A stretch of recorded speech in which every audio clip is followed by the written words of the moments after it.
Hello, everyone. I am Liz Miller, Vice President and Principal Analyst with Constellation Research, and I have the enormous privilege of speaking with my guest today for another CR Convos. Michael, welcome to Constellation. Welcome. How are you? I'm great. It's a super sunny, very nice day in Germany. It's a great day. Those days are always fantastic, but you know what I want to do? You know what I want to talk about, because we had a chance to chat before, and I am very excited to have this discussion with you. Let's go ahead and just get started really with the meat of the issue. OpenText has really, for a very long time, been a leader in defining content, not only turning that content into action and into insight, but turning that content into information that can be used across the enterprise. And I want to start there. When you really start to think about how AI, how the proliferation of how digital, all the things have changed just how much content we are able to not only produce, to generate and consume, it starts to get a little overwhelming for folks. So I'd love to start our conversation maybe with a little bit of grounding. How do you define content, especially enterprise content? What is content today? Yeah, well, that's a great question. Well, I think, we need to stop thinking about content just as document and files. Content to me is the unstructured data, of the enterprise. And actually, businesses are running on content, right? Contracts which define what you have to deliver and what your liability is, emails which you exchange with your business partners, for a project, drawings which contain your intellectual property, as an example, communications, videos, AI generated content. So, there's a lot of unstructured data as content. And from our perspective, content alone has just limited value. It's the context around it which makes it really valuable. So, for example, which customer does it belong to? Which process does it need to be plugged into? Who created it? What decisions were made based on that content? And AI makes trusted context for content even more important. So, giving AI access to more content is easy. Giving AI access to the right content in the right context is really what makes it valuable. So our mantra for a long time has been content in context to make it more valuable. Today it's really AI in context, which is super important to organizations when it comes to content and unstructured data. Oh, okay. So now you've brought up context. So we've got to go there, because I think that so often context is painfully out of context. Oftentimes by what we either don't collect into that corpus, what we ignore, or quite frankly, let's be honest, Michael, it's what was easy. Sometimes it's easier to put structured data as the core of our context. That unstructured can be really difficult for a lot of organizations. So let's dive into context here a little bit. You talk about content in context. I would love to talk about context in context. How do we get there? Yeah, and by the way, I agree, right? More context is not necessarily better context. So you can, for example, give AI systems millions of documents and still get the wrong answer, but it's just, confidently wrong in a way. So context also has to be grounded in the business from our perspective. So what we do since decades is mapping context from leading applications from the business process. For example, through our deep integrations with SAP or with SAP SuccessFactors when it comes to HR, Salesforce, Oracle, Workday, we have deep integrations, and through those deep integrations, we get deep context. We get, customer information. We get information about an opportunity, how that belongs to the customer, a contract.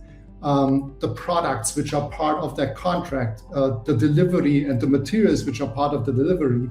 So this is real business context, always up to date, which we get from business processes, from business systems. And then we mingle in the information we have about this unstructured data, like is it the current version, who has contributed to create it, what are the permissions, what are the connections people who have worked on that content have with other people.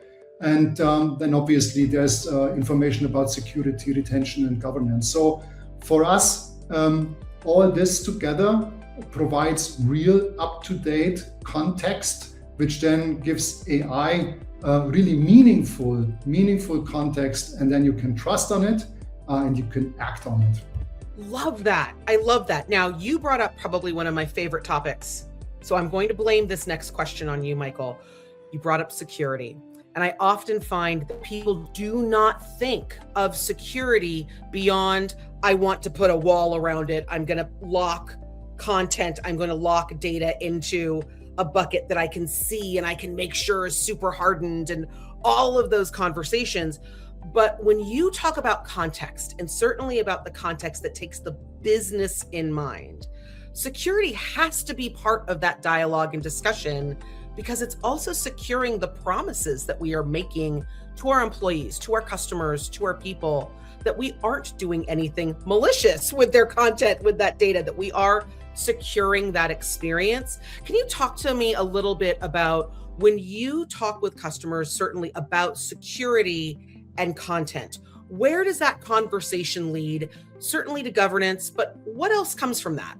Well, yeah, obviously, content carries very sensitive information. Just think about HR, think about healthcare records, think about life sciences, think about financial information, trading information. So that's obviously very sensitive information which needs to be protected. And then, within a content management system, we can actually define the security, the permissions, which define what users, who is actually allowed to see which data. But that oftentimes is is pretty cumbersome to do. And once again, through the integration, for example, with leading systems and the process where oftentimes the permissions are defined, and inheriting them from a leading applications makes it much easier for our customers to really control that. And do it in one place versus in many different places. And then once it comes to AI, it actually gets more difficult and more important, because oftentimes, users would find information if they would actually search for it, but they don't, right? And if you let AI actually, crawl your information, and then you use an AI system to just interact with that information, obviously if the permissions are not right and the security is not right, that information is going to leak. It doesn't even have to be the document as such. Fragments of the document just being part of an answer you get from a chatbot already unveils information, or is leak of information. So that's how we have to look at it. So in the age of AI, it's even more important and even more difficult. I love that integrations are so core to this, and that the capacity to pass along those permissions so that there's a unification of that across the business is wildly important. So thank you for bringing that up. I think that's wildly important for people to hear. I want to jump to another one of my favorite topics. You and I had a chance to talk about this beforehand. I don't want to mislead our viewers here. I did get to talk to Michael, and so I know that he loves this topic too. Let's talk about knowledge. Now, I think right now in the market, knowledge seems to be getting used a lot, and I consistently see knowledge used incorrectly, shall we say, especially when people say they want a knowledge graph, because it sounds really cool, because it sounds like you're taking all of your information and I have this massive thing and it's going to change everything for my business. And then you find out it's a database. Yeah. You find out that it's not truly a knowledge graph. So let's talk about knowledge. What should it include? What should it not include? And what does it truly mean to not just have a knowledge graph, but to also have the knowledge strategy that consistently puts that at the center of so much of this decisioning that's happening today?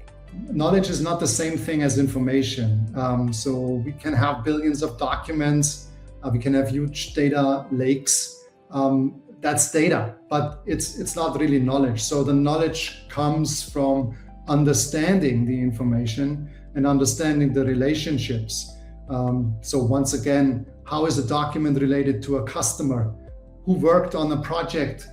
Which decisions have been made based on which documents and data sets at a certain moment in time, and what happened as a result. So content combined with structured data, combined with the connections to people, processes, and business objects, I think is where we then start to create knowledge. And that's where a knowledge graph becomes really, really interesting. But also, if you look at knowledge graph, people tend to kind of believe that everything's going to be put into the graph and world's going to be fine. But that's not the case, right? So knowledge graph as such needs to be built very carefully with the right and up-to-date information. It needs to have the right taxonomy. It needs to have shared business semantics, permissions, and it needs to be governed, and it needs to be up-to-date. And once we get that together as a knowledge graph, it's gonna get really, really helpful. And once again, I believe that bringing together the information from an unstructured data repository where we manage documents together with the business, like for example, a taxonomy can come from a leading system like once again an SAP system, and we bring that together, then we really get good knowledge, and that in a graph is really helpful to then actually work and interact with, for example, AI. So it's then really helping humans to understand the information, and it's also helping AI to understand the information and make better decisions. I love that. And I think it's wildly important for people to understand that there can be more than one graph. I think people try to stick everything, to your point, in because they want to have everything in one place, because they seem to believe that that place is the equivalent to a source of truth. And so they try to put everything in one place. And sometimes that creates a bigger mess, doesn't it? Yes, it absolutely does, right? So our experience with building graph means that you really need to be careful in how you create it to get value out of it and be precise. At the end of the day, it's always about precision, especially if we want to reach automation with AI, right? Oftentimes, 96% accurate is not good enough. We need to reach 100% to then have AI make decisions, and this is where we need to be careful how we build a knowledge graph and what we bring into that knowledge graph to serve the system. Yeah, absolutely. Absolutely. So when we're talking about what comes in, what can come in, this taps into something that I hear a lot from C-suite executives, especially as they start to worry about what information is coming in where. And the biggest piece of information they worry about is that archival information, historical information. Oh my gosh, Liz left the company. She's been here for 10 years. She took everything with her.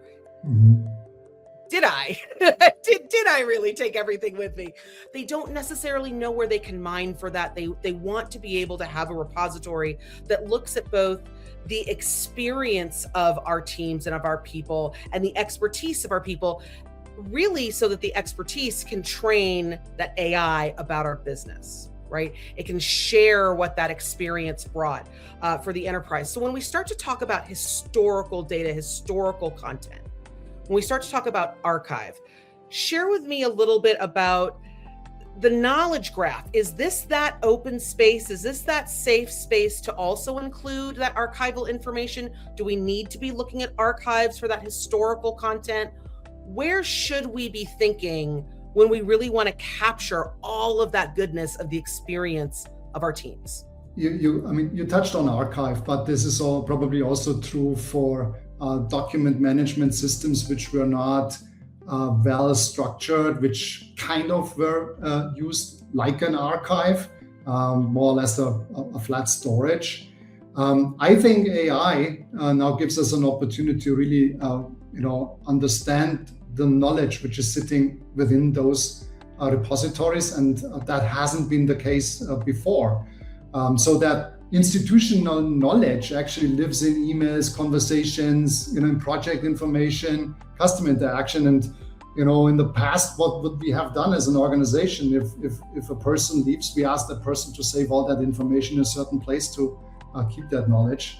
And now, if we don't do that, and oftentimes that didn't really work out. Now, if with AI we can actually start to understand that information and learn from that and create kind of like a graph which allows us to actually dive into it and use it for the future. So I think that's really new, and that will then help other people joining, for example, a project team, understand that information and work with that information, and that has not been the case before. And if you think this big, you mentioned archive, it's actually interesting because we have started to also use Gen AI in our large archive systems, oftentimes again in the SAP space, where we were unsure if this really makes sense, but in reality it does, because there are millions and hundreds of millions of documents in that archive, and they carry very important information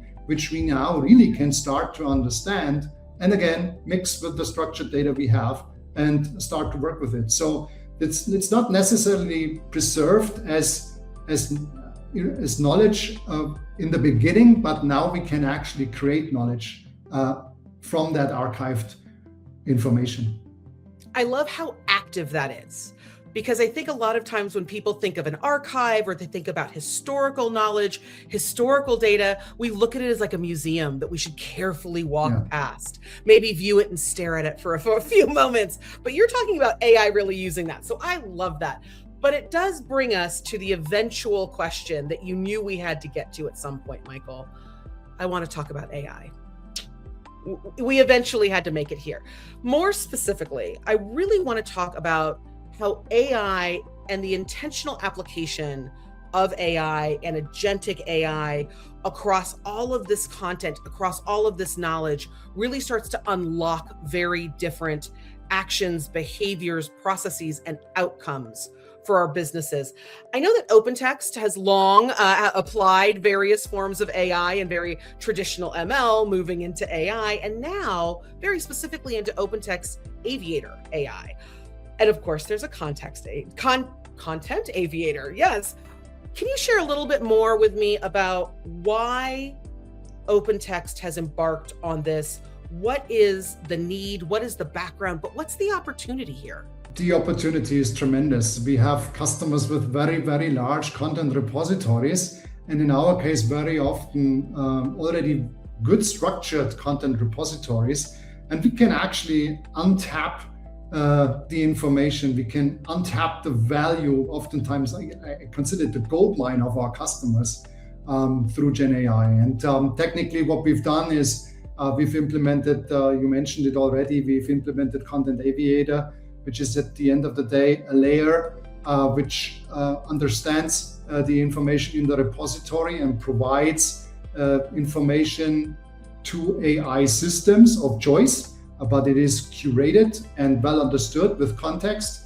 And we obviously also have our own chat user interface, we have our own agentic capabilities, and we have our own fleet of agents which actually do things in our content system and can be connected with, as I said, other agentic systems where you might define an agentic workflow to drive automation, for example. So users can actually, with natural language, interact with that content. They can actually, with natural language, have the system do things. And as I said, we can drive automation. So what is it what customers do? And this is really exciting these days because we're really moving from experimentation into real project implementation. So we see customers just using these capabilities to analyze large amounts of documents as part of a claims process where a user would have to do that work, and now the system provides a summary, the system provides a recommendation, and oftentimes even the decision. Or we have customers implementing it in HR where users just ask questions about their pay, about their status, and they get even before the service center gets involved, a response from the system. So that's really driving automation. So this is what we do. We provide this intelligent layer which either allows users to interact, which allows customers to automate processes with our systems, and or integrate into other agentic systems customers might prefer for implementing their workflows. That's the most important thing. I'm not going to say that everything else you just said wasn't important, but I'm going to highlight this one thing that you just said, that it's where your customers, where these users like to work and want to work. And I think that is so incredibly important when we're talking about AI, that the power of this is not limited to someone who's in OpenText, who's working with Aviator, that is in the place that you have told them to be. Instead, this is where the user wants to be. So you've brought up SAP. SAP's AI interface, of course, being SAP Joule. So I can be a user who works all day in my SAP interface. I can ask Joule a question, and this isn't just a call. This isn't just I hope that it knows to bring this information, or I don't have to ask that information. Joule knows, Aviator knows, and that connection's happening in the background. Absolutely. This is exactly like you described. This is how we work. We have for decades integrated our solutions deeply into the business applications, and oftentimes OpenText wasn't even visible, although we've been working in the background. And I oftentimes saw this as being our biggest value. If the user doesn't even recognize they're using OpenText in an SAP environment, for example, because then it is really seamlessly integrated. And this is what we do with SAP Joule as well. So Joule can very seamlessly work together with our Content Aviator. Joule can just kind of ground answers and actions on information we manage, but it goes through Content Aviator, it's curated.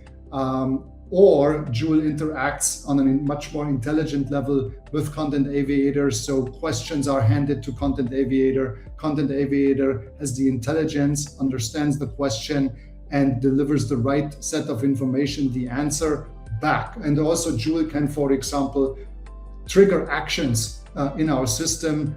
Joule can call agents, for example, to create a document in HR and store the document automatically in a certain place. Any other integrations that are notable? I know we've talked about SAP. Well, we have many. So Salesforce, for example, is a very important one, and often customers have both of these systems, right? They use Sure. Salesforce and SAP, and we bring it together as the information backbone in insurance. Guidewire is one of the key systems we integrate. We work with Fiserv in the banking environment. We obviously have Microsoft integration. We have integration with Oracle. So the main system, out there, our customers in enterprise are using. They are integrated.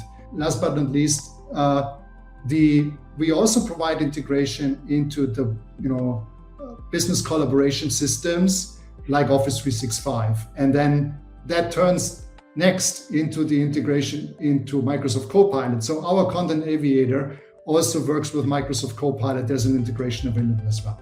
Fantastic. Where business is happening, OpenText can provide that content, can provide that information, can provide that knowledge. Absolutely terrific. Michael, thank you so much for taking so much time with me today. I really appreciate our conversation, and I can't wait to see where both content and AI in context takes us. Thank you so much.